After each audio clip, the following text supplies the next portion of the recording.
الخير كله بيديك والشر ليس إليك. The Prophet ﷺ, he famously said that all goodness is in your hands and evil is not to be attributed to you. And when the Prophet ﷺ says that, obviously the first question that comes to mind is, well, didn't Allah subhanahu wa ta'ala already write it down? Didn't we say Allah wrote down everything? So didn't Allah subhanahu wa ta'ala then create evil? And the answer to that question is that Allah subhanahu wa ta'ala tells us directly in the Quran that evil is to be attributed to the creation. So, min sharri ma khalaq. We seek refuge in Allah from the evil of that which He created. Okay? Allah subhanahu wa ta'ala, He also says that corruption has appeared on the land and on the seas bima kasabat aydin nas, because of what man's hands have earned. And what that shows us again is that we are the ones that earn it. And this all goes back to what we've already discussed, that, to Allah subhanahu wa ta'ala, there is no past, present, and future. Ultimately, this evil is happening because of our choices and because of what we do.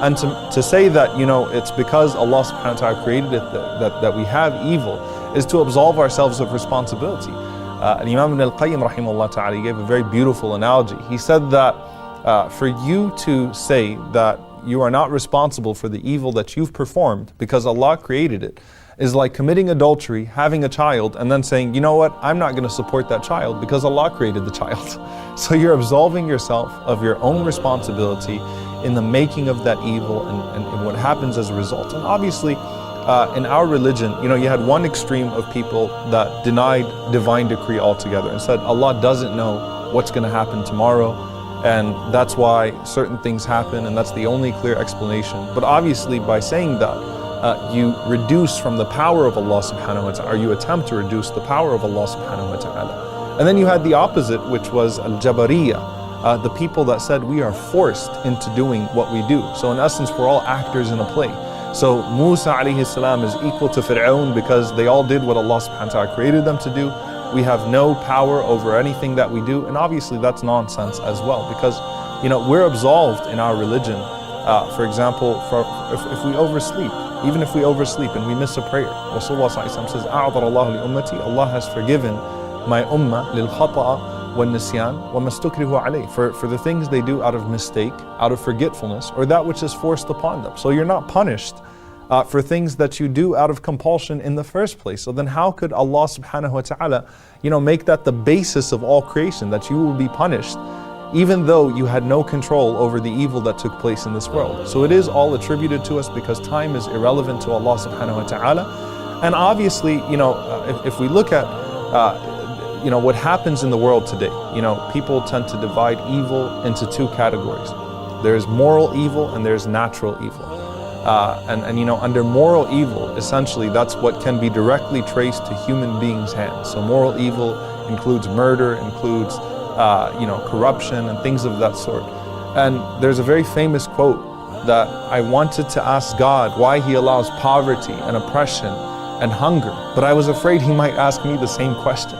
There is enough food in this world for each and every single person to have a 3,200 calorie diet, which is more than enough. Now, why is it that why is it that we have famine, and why is it that we have crises of hunger in the 21st century? That's not because Allah didn't give us enough, that's because of our own corruption, right? So we have to ask ourselves, what are we doing to solve the problem of hunger, and what are we doing to solve the problem of clean water not being available to certain people? Because clean water is available, there's an abundance of clean water, but why is it that certain people don't have access to clean water? Why is it that we allow oppression and we don't speak out against injustice? And Karl Marx, his argument against religion is that religion tends to dull the masses and make them complacent. Islam doesn't teach us to be passive or complacent and just say, you know what, this is all happening because Allah decreed. Rather, Allah subhanahu wa ta'ala gives us the responsibility to confront what appears to be evil to us, and then when things don't go our way, we then have the satisfaction that Allah subhanahu wa ta'ala is in control and that there was a greater reasoning for this happening. It's not that we sit there and just say, hey, there's a greater reasoning for this, so we should not attempt to confront it.